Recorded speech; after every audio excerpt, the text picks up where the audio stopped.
એકવાર ભૂખા રહીને જીવી લેવાય પણ મોઢામાંથી છે ને શબ્દ નથી નીકળતા. એટલા કેમ કે ભણેલા મુદ્દા ગણેલા માણસ છે પણ શું કરે હવે 12મું લાચાર ધોરણ થઈ ગયા. ભણેલા છે.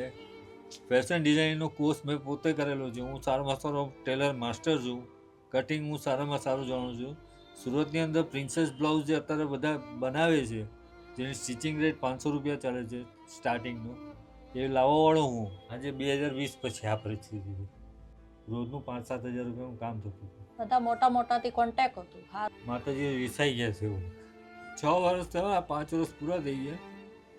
ખાલી વેડ રોડ મંદિરે જવું છે એટલે જ જવાયું મારું.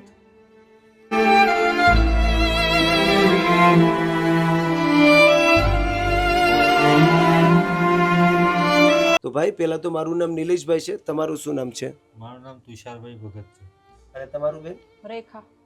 તો ભાઈ હાલમાં શું તકલીફ પડી રહી છે અને પરિવારમાં કોણ કોણ છે? પરિવારમાં મારા મધર છે, વાઈફ છે અને એક છોકરો છે, 8મા ધોરણમાં ભણે છે. 2020ની અંદર 1 મેના દિવસે મને પેરાલિસિસનો સ્ટ્રોક આવેલો છે. ડાબી સાઈડ પર આખો પેરાલિસિસ છે. નથી પગ ચાલતા, નથી હાથ ચાલતા, નથી આંગળીઓ ચાલતી. દુઃખ થાય ને હવે છોકરાને બનાવવાનું, ખાવાનું, 4 જણ અમે, મદદ કોણ કરે? ઘડી ઘડી 1 મહિના 2 મહિના કર્યા એમ. 5 વર્ષ થઈ ગયા પહેલાં. કેમ કે 2020ની વાત છે, 2025 થઈ ગયા. તે પણ મે મહિનો પતી ગયો એટલે 5 વર્ષ પૂરા થઈ ગયા. છઠ્ઠું બેસી. કેમ કે આખો દિવસ 5 વર્ષથી ઘરમાં માણસ પડ્યો એટલે મગજ છે ને એકદમ ગાંડું થઈ ગયું. ઘરમાં તો એકવાર ભૂખા રહીને જીવી લેવાય પણ મોઢામાંથી છે ને શબ્દ નથી નીકળતા. કે કોઈને ફોન કરે, ફોન ઉચકે નહીં ઉચકે,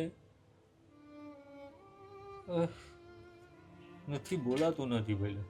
એટલા એકદમ ભણેલા મુદ્દા ગણેલા માણસ છે પણ શું કરે હવે 12મું લાચાર ધોરણ થઈ ગયા. ભણેલા છે. ફેશન ડિઝાઇનનો કોર્સ મેં પોતે કરેલો છે. હું સારામાં સારો ટેલર માસ્ટર છું. કટિંગ હું સારામાં સારું જાણું છું. સુરતની અંદર પ્રિન્સેસ બ્લાઉઝ જે અત્યારે બધા બનાવે છે, જેની સ્ટિચિંગ રેટ 500 રૂપિયા ચાલે છે સ્ટાર્ટિંગનો, એ લાવવાવાળો હું સુરતની અંદર.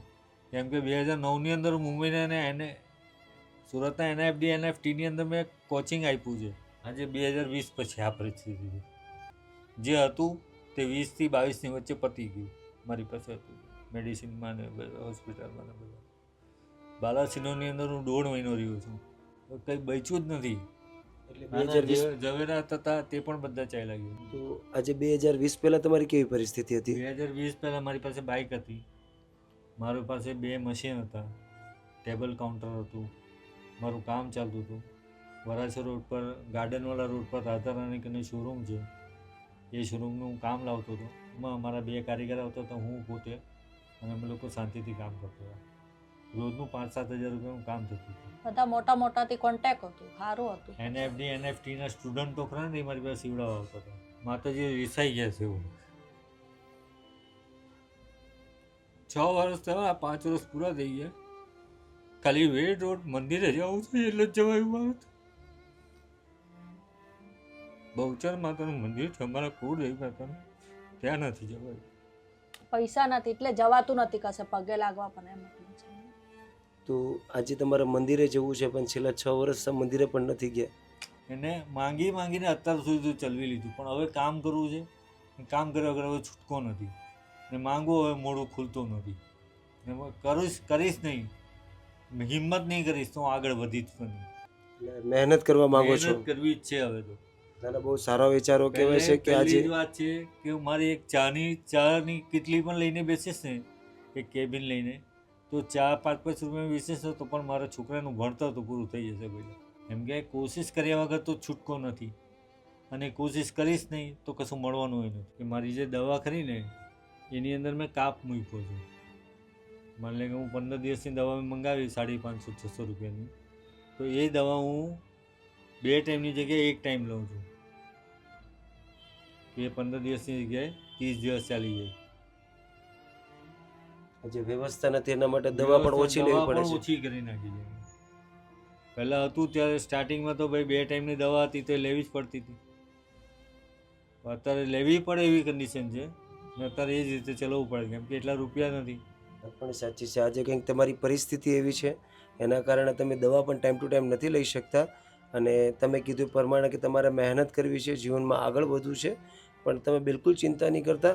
આજે અમારા સાઈડથી અમે તમને કંઈક એવી વ્યવસ્થા કરાવી દઈશું કે તમે એક જ જગ્યાએ બેસીને મહેનત પણ કરી શકશો અને તમારા જીવનમાં આગળ પણ વધી શકશો. ઠીક છે, તમે બિલકુલ ચિંતા નહીં કરતા. તો દોસ્તો, તમે દરેક લોકો આ પરિવારની વાત તો સાંભળી થશે. હાલમાં પરિવાર ઘણી બધી તકલીફો સાથે અને ઘણી બધી પીડાઓ સાથે તો કંઈક જીવી જ રહ્યો છે.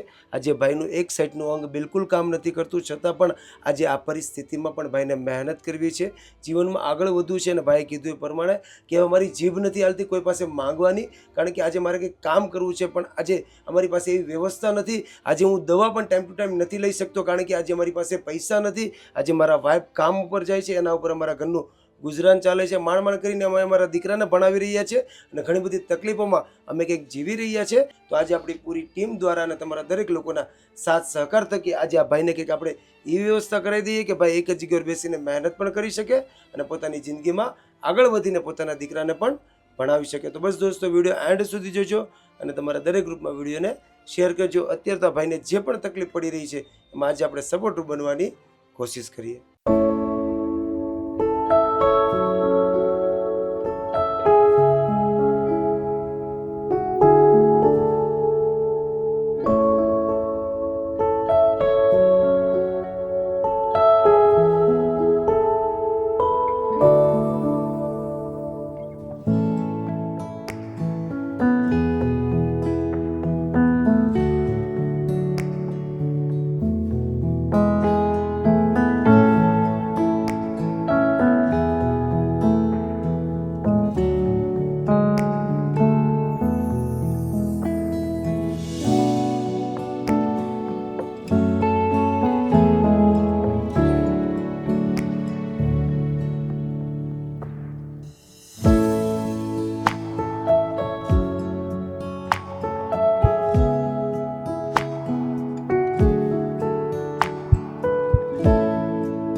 તો દોસ્તો, તમે દરેક લોકો આગળના વિડીયોમાં જોયું હશે કે આ ભાઈ કઈ હાલત સાથે પોતાના દિવસો પસાર કરી રહ્યા હતા. ભાઈને મહેનત કરવા માટે એક સાધનની રિક્વાયરમેન્ટ હતી. તો આજે ફાઇનલી ભાઈની રિક્વાયરમેન્ટના હિસાબે ભાઈને આપણે એક સરસ મજાની રોજગારની વ્યવસ્થા કરી દીધી છે, જેથી કરીને ભાઈ એક જ જગ્યાએ બેસીને મહેનત પણ કરી શકે અને પોતાની જિંદગીમાં આગળ વધીને પોતાના દીકરાને પણ ભણાવી શકે. કારણ કે ભાઈ ઘણી બધી તકલીફો સાથે પોતાના દિવસો પસાર કરી રહ્યા હતા અને પરિવારની અંદર કોઈ જ કમાવનાર વ્યક્તિ નહોતું. આ બેન ઘરકામ કરવા જતા હતા ને એના ઉપર આખું ઘરનું ગુજરાન ચાલતું હતું. પણ આજે ભાઈની પરિસ્થિતિને ધ્યાનમાં રાખીને આપણે એક સરસ મજાના રોજગારની વ્યવસ્થા કરી દીધી છે, જેથી કરીને ભાઈ એક જ જગ્યાએ બેસીને મહેનત પણ કરી શકશે અને પોતાની જિંદગીમાં આગળ પણ વધી શકશે. અને દોસ્તો, આજે આપણને સંપૂર્ણ રોજગાર માટે જેણે સપોર્ટ કર્યો છે એમનું નામ છે તિથિબેન. જો કે એ બહારના રહેવાસી છે. આજે તિથિબેનના સપોર્ટથી, સહયોગથી આ દિવ્યાંગ વ્યક્તિને જે પણ મહેનત કરવામાં તકલીફ પડી રહી હતી એમાં આજથી આ દિવ્યાંગ વ્યક્તિને બહુ મોટી રાહત મળી છે. તો આજે લાઈફ હેલ્પર ચેરિટેબલ ટ્રસ્ટની પૂરી ટીમ તિથિબેન અને એમના પૂરા પરિવારનો દિલથી આભાર વ્યક્ત કરે છે. તો ભાઈ, આજે તમારી રિક્વાયરમેન્ટના હિસાબે તમારી એક ઈચ્છા હતી કે તમને જો એક મહેનત કરવાનું સાધન મળી જાય, એક રોજગાર મળી જાય, તો તમે એક જ જગ્યાએ બેસીને મહેનત કરી શકો અને જીવનમાં આગળ વધી શકો.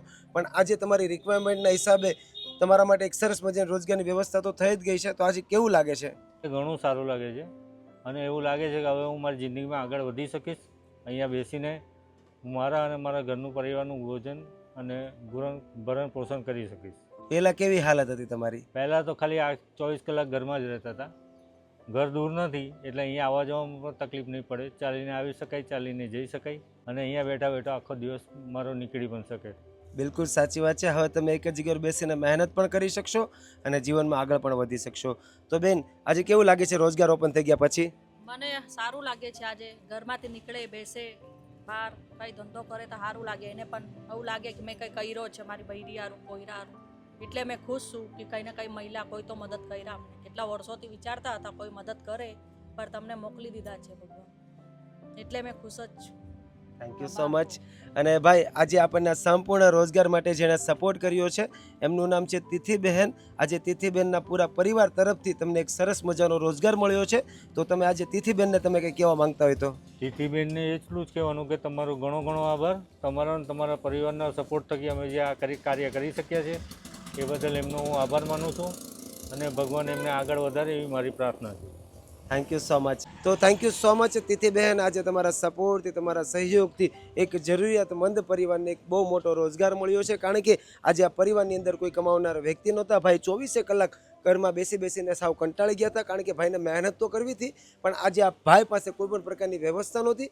બેન ઘર કામ કરવા જતા હતા, એના ઉપર તો ઘરનું ગુજરાન ચાલતું હતું, પણ ઘર ચલાવવામાં ઘણી બધી તકલીફ પડી રહી હતી. અને કારણ કે આજે એમને એક દીકરો પણ છે, દીકરાને પણ ભણવામાં ઘણી બધી તકલીફ પડી રહી હતી. પણ આજે તમારા સપોર્ટથી, તમારા સહયોગથી આ જરૂરિયાતમંદ પરિવારને બહુ મોટી રાહત મળી છે. તો આજે લાઈફ હેલ્પર ચેરિટેબલ ટ્રસ્ટની પૂરી ટીમ તમારો અને તમારા પૂરા પરિવારનો દિલથી આભાર વ્યક્ત કરે છે. તમે જ્યાં પણ હો ત્યાં ભગવાન તમને તન મન ધનથી તંદુરસ્ત રાખે. બસ હર હંમેશના માટે આવી જ રીતના જરૂરિયાતમંદ લોકો માટે અને નિરાધાર લોકો માટે સપોર્ટરૂપ બનતા રહેજો. Once again thank you so much તિથિબેન.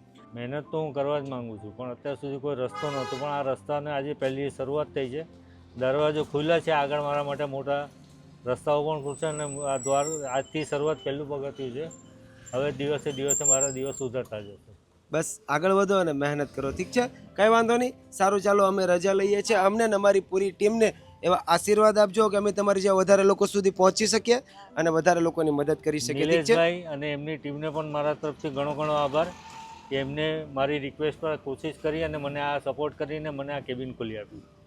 અને એ તિથિબેનના માધ્યમથી થયું એ બદલ તિથિબેનનો પણ આભાર. Thank you so much, thank you so much. બસ મહેનત કરો અને આગળ વધો. ઠીક છે, સારું, ચાલો અમે રજા લઈએ છીએ. તમારું ધ્યાન રાખજો. જય માતાજી, જય શ્રી કૃષ્ણ.